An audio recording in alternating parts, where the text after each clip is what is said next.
out here in the snow. It's late. He's got family. His wife to take care of. We're taking on him. But it's very important you're here tonight. It actually, you know why I'm here. I have a vested interest in this. If Dr. Lipov or his staff or anyone can answer a question, please take a card. There's studies in here. There's his new book. We have pins. Do we have pins? We have pins. We have pins. Okay. Yes, we'll bring some pin tops. And we certainly want to encourage you to come to the Heart of the Marines Valor Ball on February 12th across the street at Stonegate. One more announcement. This young man has traveled from Israel because he would like to. He does the same thing as I do. Can you tell us about yourself real quickly?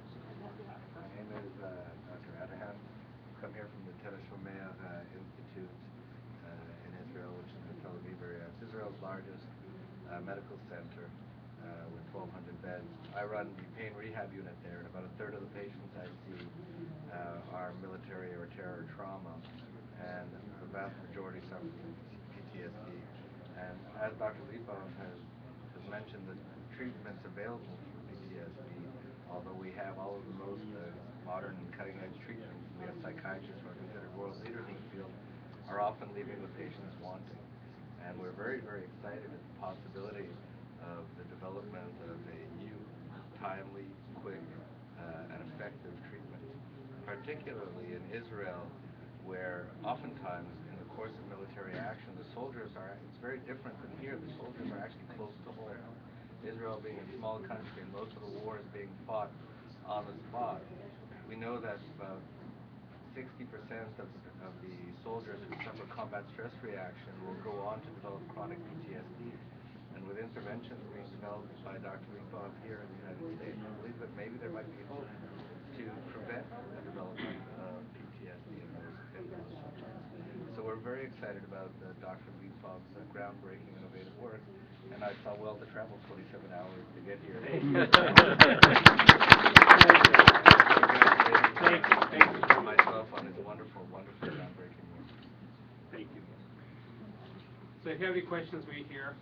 One of the soldiers who was treated was kind enough to fly here from Texas, and you're welcome to ask him questions about his response.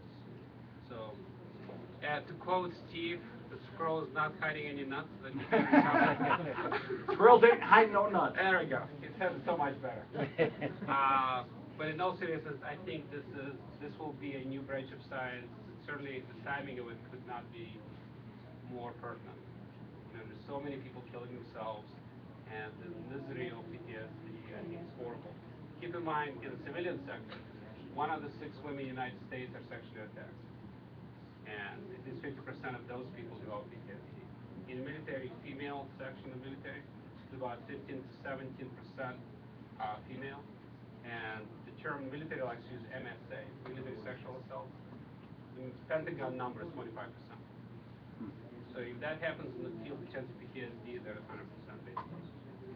So those are the statistics, Pentagon statistics. So you can interpret that as you will, but it shows the numbers. So I think there's a great chance of helping that. What do you think is kept, this is a procedure that apparently doesn't need any special approval since it's a standard procedure.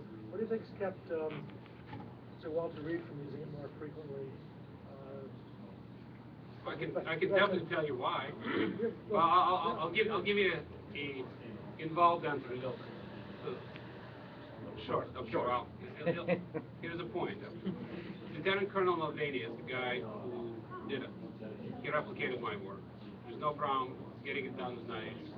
The problem is when I met with DARPA representatives. DARPA is supposed to be the super advanced agency. They basically go, I can give you $1 million to do it, but I'm not going to do it. I just don't want to do it. That's the logic. So what's keeping us from doing it? Well, I'll give you the answer.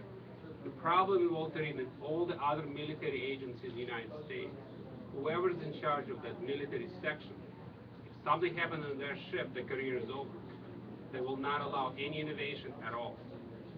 Telegating lock is an invasive procedure. It's an extremely safe procedure. Now, mind you, the same people who are making the decision are administering Seroquel with a death rate 1 to 5 out of 1,000. But that's not a problem. Medication death is no problem. We're good. This is bad. That's what's holding them. The other part is fragility factor. It's very hard to believe such a simple procedure can actually be effective. Well, first of all, it's not that simple. And then it's just a new understanding of this, which it happens in medicine all the time. Look at penicillin. But the guy who invented penicillin in 1928 was almost kicked out of the profession because he was a heretic. But in 1940, saved 1 million lives by applying penicillin. That's it. Thank you. You ready for the next step? What we're going to do now, thank you very much, Dr. Lipov. Doctor, thank you for coming here this evening, and your guests, and my sister Chris. Okay, don't forget her. Never. Gary? What we're going to do now is, for those who are interested, we're going to actually walk you through. After you come in and you check in, the next 15 minutes is normal.